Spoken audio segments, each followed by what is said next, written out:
बिस्मिल्लाहिर्रहमानिर्रहीम। Dear viewers, आज हम डिस्कस करेंगे FIR के हवाले से। पहले हमने डिस्कस किया था कि FIR दर्ज कैसे की जाती है। आज इस प्रोग्राम में हम डिस्कस करेंगे कि FIR खारिज कैसे की जाती है। उमूमन आपने देखा होगा कि अक्सर लोग झूठी FIR दर्ज कराते हैं एक मामला को संगीन करने के लिए, अपनी किसी दूसरे नाजायज़ मुतालबात को मनवाने के लिए। अक्सर जो बाअसर लोग होते हैं, असर रसूख वाले लोग होते हैं, वो पुलिस स्टेशन और थानों में जाते हैं।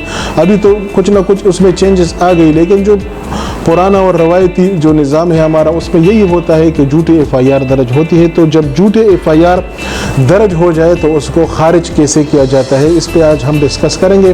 FIR को दर्ज करने के लिए जो ट्रू कंप्लेंट है, सच्चा कंप्लेंट है, वो तो ज़ाहिर है हमने पहले प्रोग्राम में बताया था, लेकिन ये जो आज हम बताएंगे कि FIR खारिज कैसे की जाती है। तो ऐसा अगर कोई झूठा FIR दर्ज करे, बेबुनियाद FIR दर्ज करे, जिसकी कोई उसकी सच्चाई न हो, तो उसको खारिज किया जा सकता है। और जैसे ही FIR दर्ज किया जाए तो आर्टिकल 199 कॉन्स्टिट्यूशन ऑफ पाकिस्तान के तहत हम हाई कोर्ट में रेट कर सकते हैं। उसके लिए 561 जो CRPC ज़ाबिता फौजदारी की दफ़ा है, उसके तहत क्वाशमेंट के लिए हम हाई कोर्ट तक जा सकते हैं और हाई कोर्ट से रेट के ज़रिए उसी झूठी FIR को हम खारिज कर सकते हैं। लेकिन अगर जब चालान जमा हो जाए और जब FIR जब खारिज करने के लिए जाते हैं, तो फिर उसके लिए फिर अदालत ज़्यादातर यही तरीका इख्तियार करती है कि जो मुतालिका अदालत है, मजिस्ट्रेट की अदालत है या सेशन कोर्ट की अदालत है, जिसकी जुरिस्डिक्शन है, जिस केस की कॉग्निजेंस है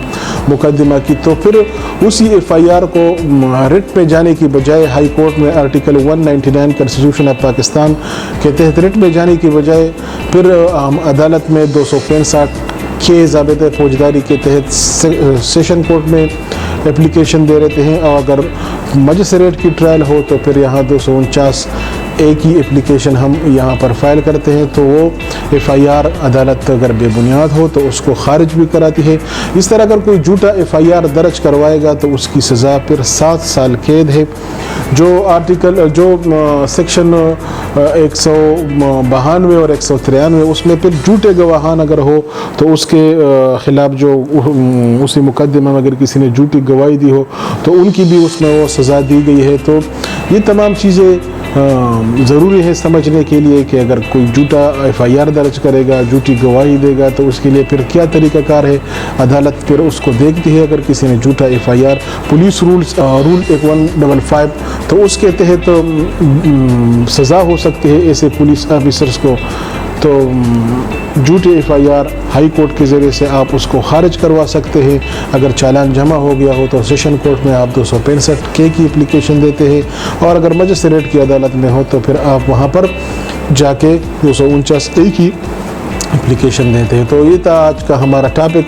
इंशाल्लाह आइंदा प्रोग्राम में किसी और टॉपिक्स किसी और मौजू पर आपके मुखातिब होंगे। तब तक के लिए इजाज़त दीजिए। अल्लाह हाफ़िज़।